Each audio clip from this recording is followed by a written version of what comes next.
Yayasan Lembaga Konsumen Indonesia menganggap Rumah Sakit Hasan Sadikin bisa dituntut karena lalai menjaga bayi Valencia. Ya, kami telah terhubung dengan Tulus Abadi, Ketua Harian YLKI.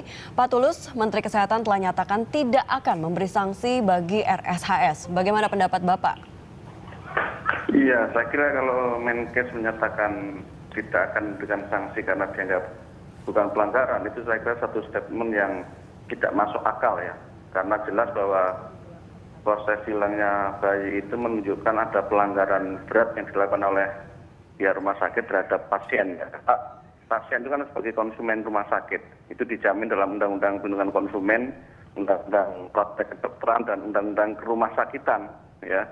Sehingga sekalipun bayinya ditemukan dalam keadaan selamat, ini menunjukkan bahwa saya berani mengatakan bahwa pihak rumah sakit secara manajerial bisa melakukan malpraktek rumah sakit kepada pasien, hingga harusnya justru pihak rumah sakit tidak cukup hanya minta maaf ataupun kemudian membebaskan biaya perawatannya, tapi manajemen rumah sakit mesti diberikan sanksi terhadap kejadian ini, baik secara administratif, perdata, dan juga pidana.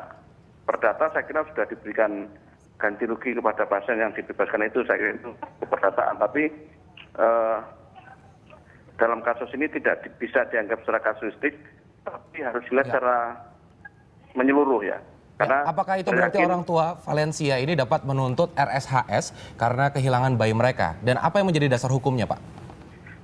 Ya, persoalannya bukan hanya konsumen atau pasien yang harus menuntut ya. Karena harusnya Kemenkes atau Gubernur Jawa Barat sebagai regulator itu harus berikan sanksi kepada pihak rumah sakit karena telah teledor dan melakukan pelanggaran berat terhadap hak-hak pasien.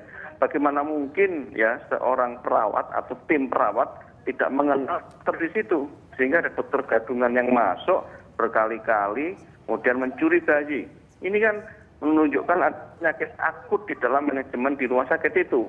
Ini tidak bisa dianggap sepele karena nanti konsumen yang lain bisa menimpa dalam konteks pelanggaran bayi itu sendiri, misalnya ada pencurian terulang atau kasus-kasus lain. Baik, terima kasih sekali Pak Tulus atas informasinya. Ya. Terima kasih sekali Pak, selamat sore.